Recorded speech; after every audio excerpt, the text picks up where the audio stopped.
بسم اللہ الرحمن الرحیم۔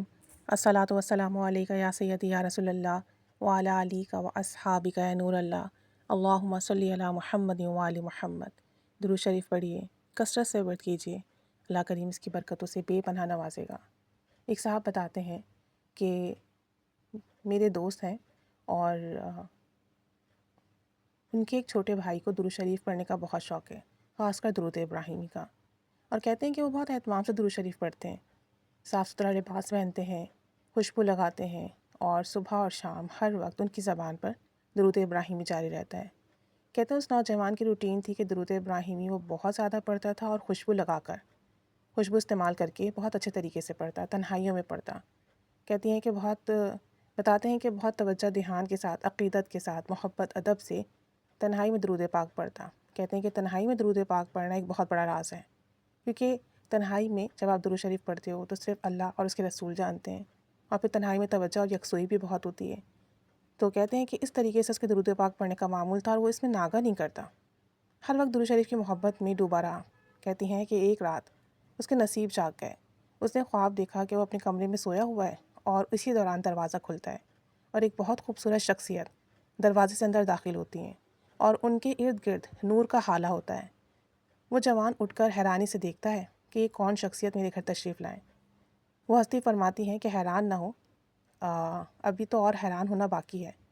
وہ ہستی بتاتے ہیں کہ میں حضرت علی ہوں۔ جب وہ حیدر کرار کی گفتگو سنتے ہیں تو وہ نوجوان اپنی خوش قسمتی پر رونے لگتے ہیں۔ چند لمحے گزرتے ہیں کہ ایک اور شخصیت کمرے میں مسکراتی ہوئی داخل ہوتی ہیں، جن کی آنکھوں میں حیا، خوبصورت چہرہ، دھیما پن، نرمی جھلک رہی تھی، اور ان کے بارے میں بتایا جاتا ہے کہ عثمان غنی ہے۔ ادھر جب وہ نوجوان یہ خوبصورت منظر دیکھتا ہے اور زیارت کرتا ہے تو وہ نوجوان اپنی خوش قسمتی پر حیران ہو کر کھڑا ہو جاتا ہے۔ اسی دوران ایک اور بارواب شخصیت داخل ہوتی ہے، اور بتایا جاتا ہے کہ یہ سیدنا عمر فاروق ہیں۔ وہ جوان مزید حیران ہوتا ہے کہ مجھ گنہگار پر اتنا کرم، اور خوشی سے رونے لگتا ہے۔ اسی دوران بہت ہی خوبصورت آنکھوں اور پیارے چہرے والے سیدنا ابو بکر بھی اندر تشریف لائے۔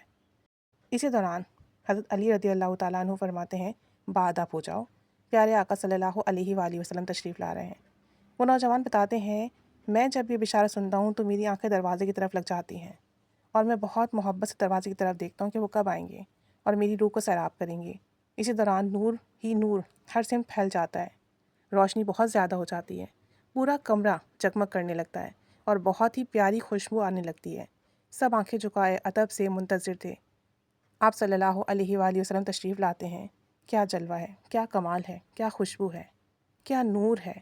آپ صلی اللہ علیہ وآلہ وسلم اس نوجوان کے کندھے پر اپنا ہاتھ مبارک رکھتے ہیں اور فرماتے ہیں ان کا نام لے کر کہ اے نوجوان، نماز باجماعت پڑھا کرو، داڑھی رکھ لو، اور درود شریف پڑھنا ہمیشہ اپنا وظیفہ بنا لو، یہ میری تمہارے لیے نصیحت ہے۔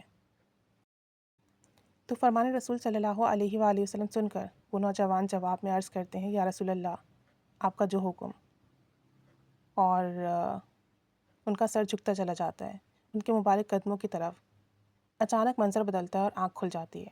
درود ابراہیمی کی برکت سے اتنی مبارک سعادت نصیب ہوئی، اتنا خوبصورت خواب، اتنی خوبصورت زیارت۔ پہلے وہ جوان نماز میں سستی کیا کرتے تھے، لیکن اس بشارت اور زیارت کے بعد ہمیشہ نماز پابندی سے پڑھتے، تہجد ادا کرتے، باجماعت نماز ادا کرتے، تسبیح ہاتھ میں لیے درود شریف کی کثرت سے پابندی کرتے، ہر وقت کثرت کرتے۔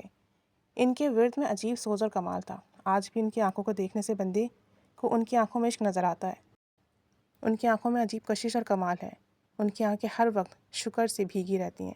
آج بھی وہ نوجوان، اگر آپ ان کو دیکھیں تو ان پر رشک آتا ہے، ان کے عشق میں کمی نہیں آئی۔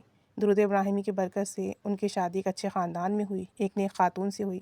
اللہ کریم نے درود ابراہیمی کی برکت سے انہیں چھوٹی عمر میں حج کی سعادت سے بھی نوازا، اور الحمدللہ ان کے ایک بچے کی ولادت ہوئی ہے، اور یہ جو ان کے گھر میں اولاد ہوئی ہے، یہ تقریباً 30 سال بعد ہوئی ہے۔ ان کے گھر میں کسی کے اولاد نہیں ہوتی تھی، اللہ کریم نے اتنا کرم فرمایا، اور ان کے گھر میں عرصے سے اولاد نرینہ نہیں ہوئی، اور درود ابراہیمی کی برکت سے اللہ تعالیٰ نے انہیں اولاد نرینہ سے نوازا۔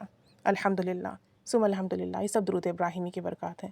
کثرت سے، محبت سے پڑھیں، توجہ دھیان سے پڑھیں، تنہائی میں پڑھیں، آپ صلی اللہ علیہ وآلہ وسلم کی محبت میں پڑھیں، اور پھر دیکھیں کیا کیا کمال اور برکات ملتے ہیں۔